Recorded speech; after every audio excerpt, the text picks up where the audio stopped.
Em 6 de janeiro de 1982, às 2 da tarde, arrombei uma câmara sob o Calvário, norte ao norte da muralha da cidade de Jerusalém. Naquela câmara, está a Arca da Aliança, a mesa do pão show e várias outras coisas que eu não vi. Eles foram cobertos com peles de animais, com tábuas e depois com pedras. Tínhamos escavado a escarpa. Tínhamos encontrado 3 recortes na parede como uma estante de livros. Sabemos do vale ao norte de Jerusalém que os antigos reis e governantes cortavam essas coisas em penhascos perto de áreas populosas, ou onde muitas pessoas passavam e colocavam placas de pedra e tudo mais em suas mensagens. Encontramos os recortes que encontramos no buraco transversal. Se você ler o livro de Mateus e os Evangelhos, onde fala sobre a morte de Cristo, diz: a terra tremeu violentamente e as rochas foram rasgadas à esquerda do buraco na base. De onde Cristo morreu na cruzamento, a pedra foi rasgada depois que Cristo morreu e o centurião enfiou a lança no baço de Cristo.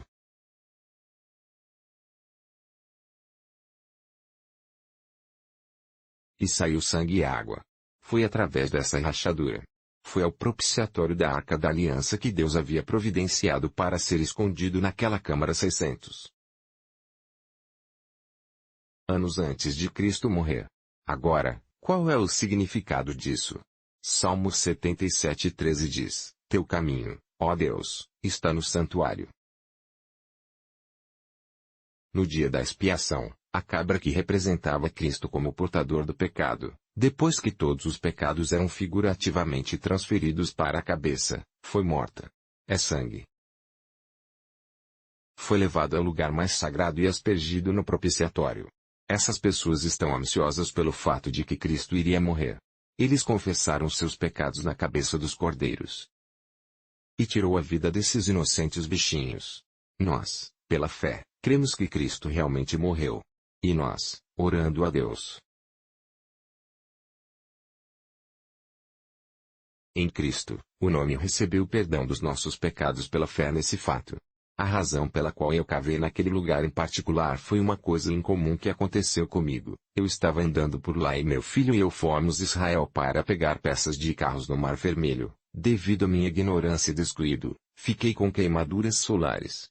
Ruim que meus pés e pernas incharam tanto que eu não conseguia entrar no meu equipamento de mergulho. Então eu estava andando mancando em Jerusalém esperando a data que estava em nosso bilhete. Temos um daqueles bilhetes baratos que você só pode voar no data apropriada.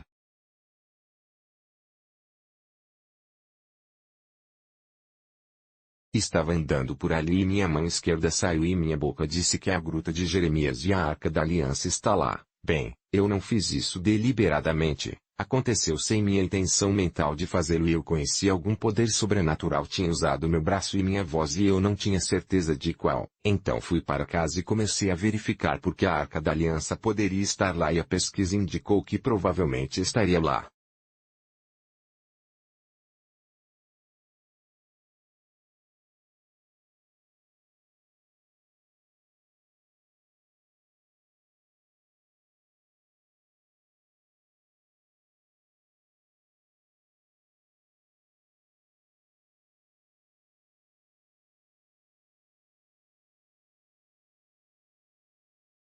A Arca da Aliança provavelmente foi realizada no templo escondida nesta câmara durante os 28 dias entre os dias em que Zedequias fugiu da cidade e a ocasião em que o exército babilônico chegou e destruiu a cidade, o templo, os palácios e tudo mais. Naquele momento, muitas pessoas provavelmente estavam sendo enterradas. Eu não estava lá, não sei, mas parecia uma oportunidade para fazer isso.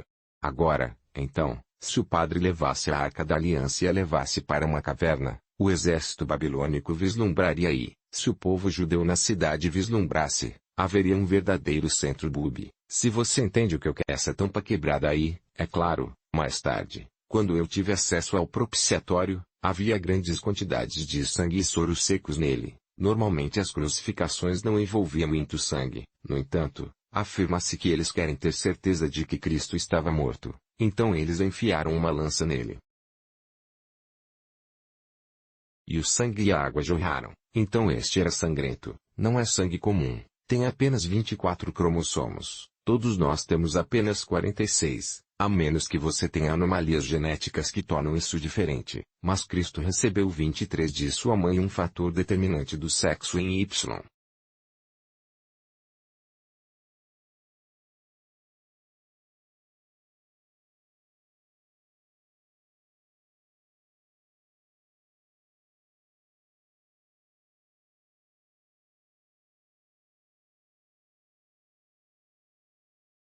Seu pai, que não era um pai humano, porque se ele tivesse recebido isso de um pai humano, seria acompanhado por 22 autossomos. Então agora o que isso significa basicamente é que sua altura, sua cor de olhos, sua cor de cabelo e todos. Isso foi fornecido a partir dos genes do pool genético de sua mãe. No entanto, Maria e José descendem de Davi, mas nenhum de nós tem 24 cromossomos, e a outra coisa que a Bíblia diz que você não deixará minha alma no inferno nem permitirá que meu corpo veja corrupção. O sangue de Cristo é apenas seco e não está morto. Quando reidratamos com soro fisiológico normal, 72 horas de temperatura corporal.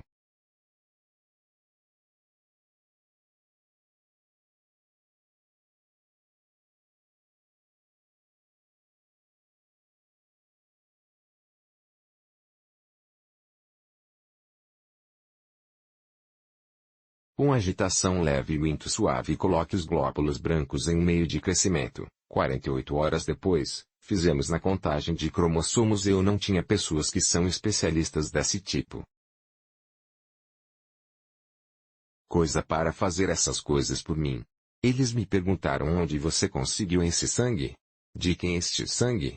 Isso foi em Israel e eu disse, é o sangue do seu Messias, e nunca vi pessoas entrando em um estado de choque e convulsões e tudo mais como essas pessoas entraram, e eu disse que era o sangue de Jesus Cristo.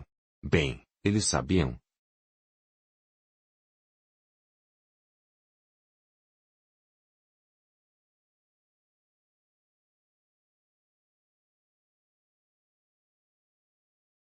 Eles me disseram antes que eu pedisse, quando pedi a eles que realizassem essa investigação, sangue seco, você não pode obter uma contagem cromossômica porque os glóbulos brancos precisam estar vivos e bem para que você possa obter DNA. Possível obter algumas outras coisas, mas você não pode obter uma contagem de cromossomos. Portanto, esse sangue é único e é o sangue de Cristo. Quando Cristo foi crucificado, os romanos escolheram o lugar.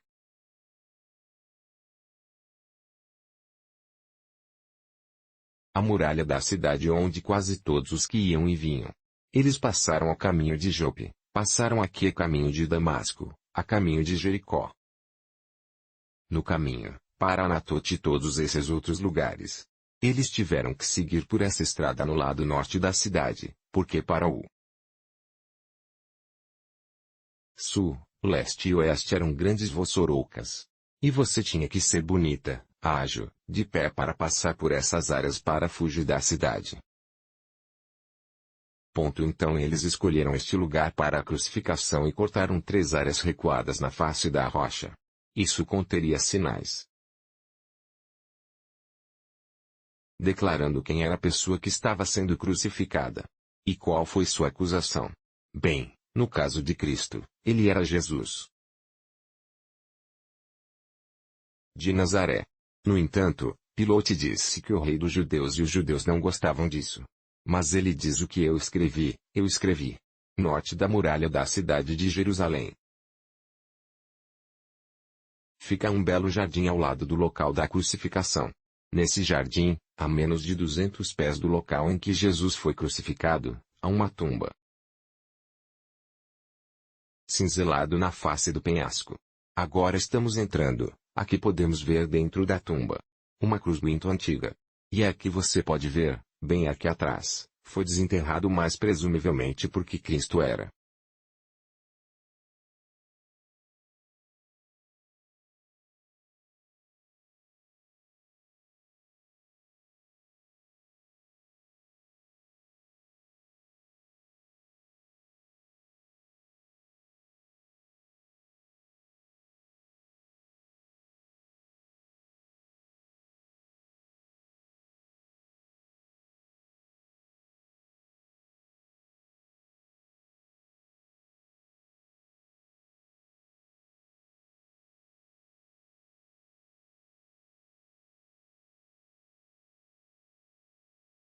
mais alto para acomodá-lo. Foi por essa porta que Cristo andou neste andar. Ele não está aqui, pois ressuscitou. Placa, a câmara onde encontrei a Arca da Aliança ficou perfeitamente limpa desde então.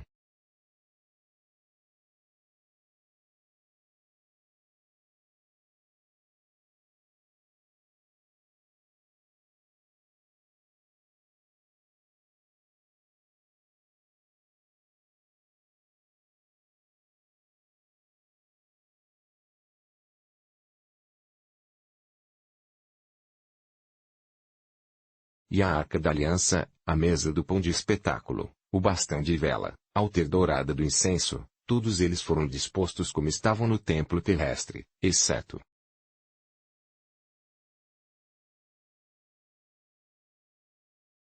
que a Arca da Aliança está contra um muro de 12 pés de comprimento e 18 pés de largura ou altura. As tábuas de pedra foram encontradas na Arca da Aliança. Eu as removi pessoalmente com a ajuda de 4 anjos que levantaram o propiciatório.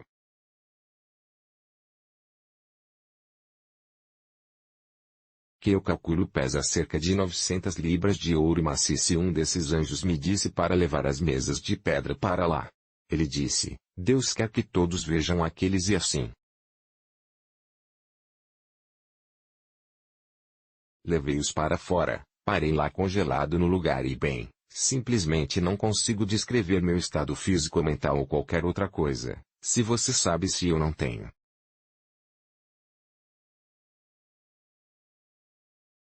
evidência física para provar que isso aconteceu. Eu acho que tive um sonho ou algo assim, mas de qualquer maneira eles agora estão disponíveis para serem mostrados. Não vou dizer, na verdade eles estão na borda da pedra, exatamente na mesma câmara em que o anjo os colocou depois que eu entreguei a ele, porque eu não fiz o que fazer com eles e eu.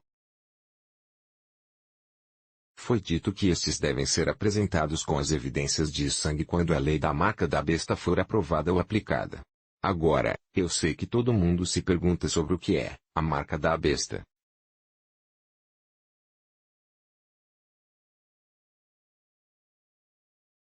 Você ouviu rumores e histórias e tudo isso. Vou lhe dizer de forma rápida e simples, se você guardar os 10 mandamentos que Deus escreveu sobre essas tábuas de pedra e sobre as quais ele diz nos Salmos 89 e 34. Se você estiver escrevendo um texto, você desejará este, Salmos 89 e 34.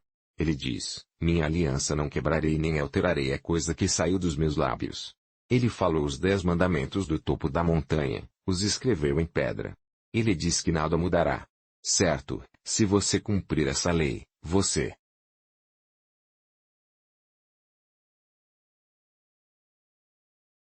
receba o selo de Deus. Em breve, haverá um conjunto de leis criadas pelo homem, as melhores intenções cercadas por uma enxurrada de histórias falsas instigadas pelo diabo para fazer você pensar.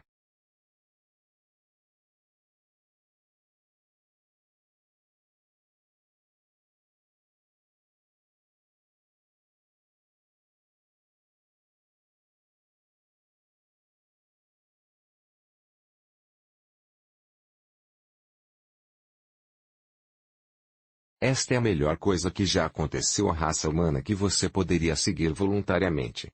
Essas leis criadas pelo homem exigirão que você quebre os 10 mandamentos de Deus.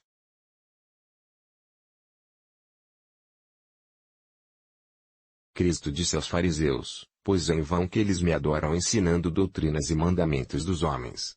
Se você cumprir as leis feitas pelo homem e violar os 10 mandamentos de Deus, receberá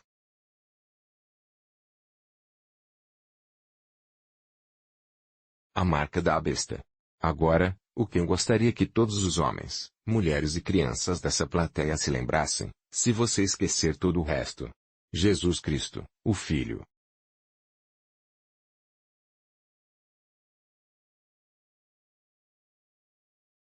Do Deus vivo, em total cooperação com seu Pai, nos amou a tal ponto que eles estavam dispostos a fazer isso em nosso favor.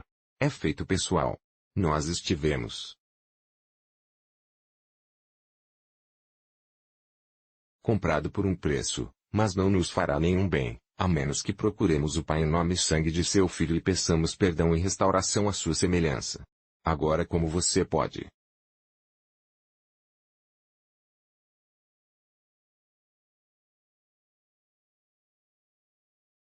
Veja, eu sou um homem bastante velho. Houve algumas experiências que encontrei ao longo do caminho, algumas úteis, outras educacionais, algumas deixando cicatrizes. Por trás de tudo isso. Mas uma lição importante que aprendi quando tomei consciência e tive motivos para acreditar que Cristo havia realmente morrido por mim.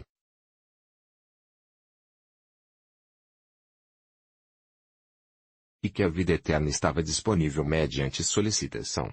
Bem, eu fiz esse pedido, repetidamente: Senhor, quero ser salvo, quero estar no céu e quero que minha mãe e meu pai esteja lá e meus irmãos e irmãs e tia mais ou menos, e vovó e tudo isso. Eu rezei essas orações. Minha vida não mudou nada. Foi uma bagunça. Eu fiz o que Paul disse que fez, algo que eu sabia que não deveria fazer, acabei fazendo. Coisas que eu queria fazer, coisas boas, nunca cheguei a isso, não consegui administrar em outro lugar. Então eu perguntei ao Senhor para me ajudar a sair dessa bagunça horrível, e fiquei impressionado ao pedir que Ele colocasse um fardo para as almas em meu coração, às quais eu não pude resistir. Eu comecei orando por isso. Ele fez isso e ama a todos em todo o mundo. Se Ele quer que eu circule e compartilhe seus maravilhosos artefatos e obras da vida, e Ele me deixará.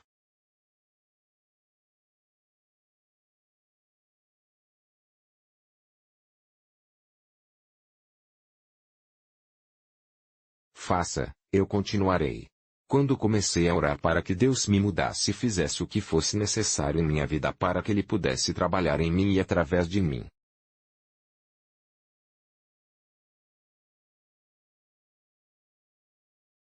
Para ajudar os outros a virem a Ele e serem salvos, as coisas começaram a mudar. É isso que eu recomendo que vocês façam. Peçam ao Pai, em nome e sangue de seu Filho, que entre em sua vida com o poder do seu Santo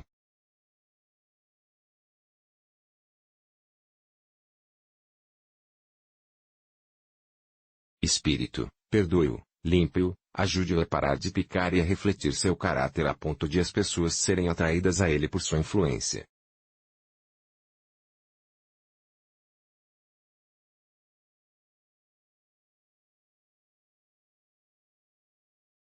Quando chego ao céu, quero olhar ao redor e quero ver todos vocês lá. Você pode fazer isso com a ajuda de Deus. Cristo está aqui esta noite. Ele diz, pois onde 2 ou 3 estão reunidos em meu nome, eu estou no meio deles. Acredite em Jesus Cristo hoje antes que seja tarde demais.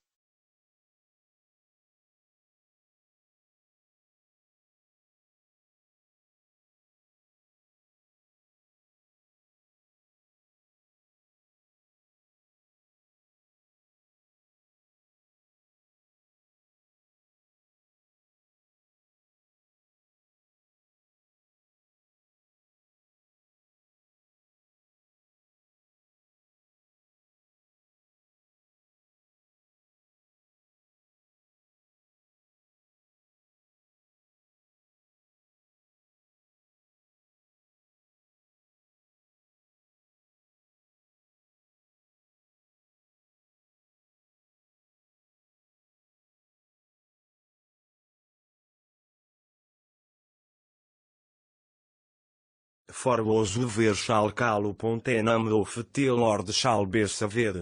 Romas 10 e 13.